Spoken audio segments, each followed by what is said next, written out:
Praise the Lord. आप सभी को जय मसीह की। मैं परमेश्वर का धन्यवाद करती हूँ कि परमेश्वर ने आज का दिन दिखाया और फिर आपके साथ मिलने का ये मौका मिला कि मैं परमेश्वर के वचन को आप तक शेयर करूँ।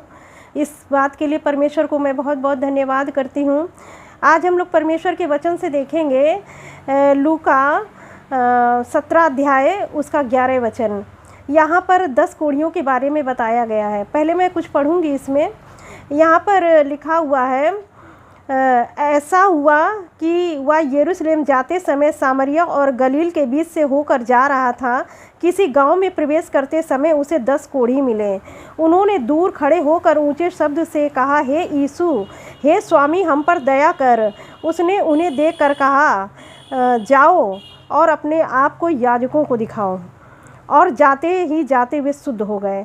आज मैं परमेश्वर के वचन से आपको बताना चाहती हूँ कि यहाँ पर 10 कोढ़ी हैं और ये यीशु मसीह को पुकारते हैं और यीशु मसीह ने उनके लिए कोई प्रार्थना नहीं की। जैसे कि अभी हमने वचन में पढ़ा, उन्हें देख कर कहा, जाओ अपने आप को याजकों को दिखाओ।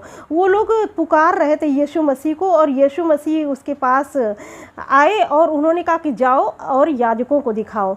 अब यहाँ पर यीशु मसीह ने उनके लिए कोई प्रार्थना नहीं की, बल्कि उन्होंने कहा कि जाओ अपने आप को याजकों को दिखाओ। क्योंकि जो ये कोढ़ी लोग होते थे, इनको समाज से बाहर कर दिया जाता था कि किसी और व्यक्ति को कोढ़ ना हो जाए। इसलिए जब याजक लोग कहते थे कि हाँ आप शुद्ध हो गए हो, तब जाकर वो समाज के बीच में रहते थे। नहीं तो किसी जो समाज से बाहर, मतलब गांव से बाहर एक सुनसान जगह में इन लोगों को रखा जाता था।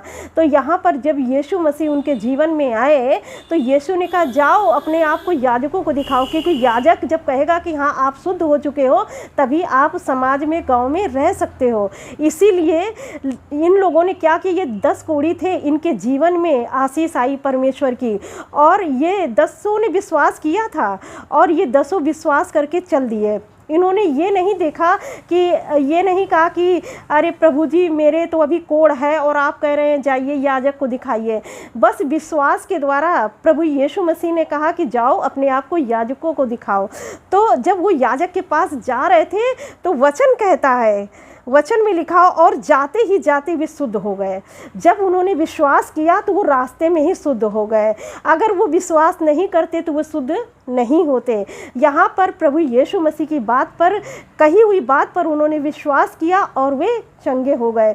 ऐसे ही परमेश्वर का वचन हमारे जीवन में काम करता है। जब हम प्रभु यीशु मसीह की बातों को, उसके वचन को, जो वचन में दिया हुआ है, बाइबल में दिया हुआ, उसके वचन पर विश्वास करते हैं तो हम चंगे हो जाते हैं, बीमारी से छूट जाते हैं, दुष्ट आत्माओं से छुटकारा प्राप्त कर लेते हैं, गरीबी से छुटकारा प्राप्त कर लेते हैं, कर्जों से छुटकारा प्राप्त कर लेते हैं, नया जीवन प्राप्त कर लेते हैं। हमें उद्धार मिल जाता है परमेश्वर के वचन के द्वारा। अगर हम परमेश्वर के वचन पर विश्वास करते हैं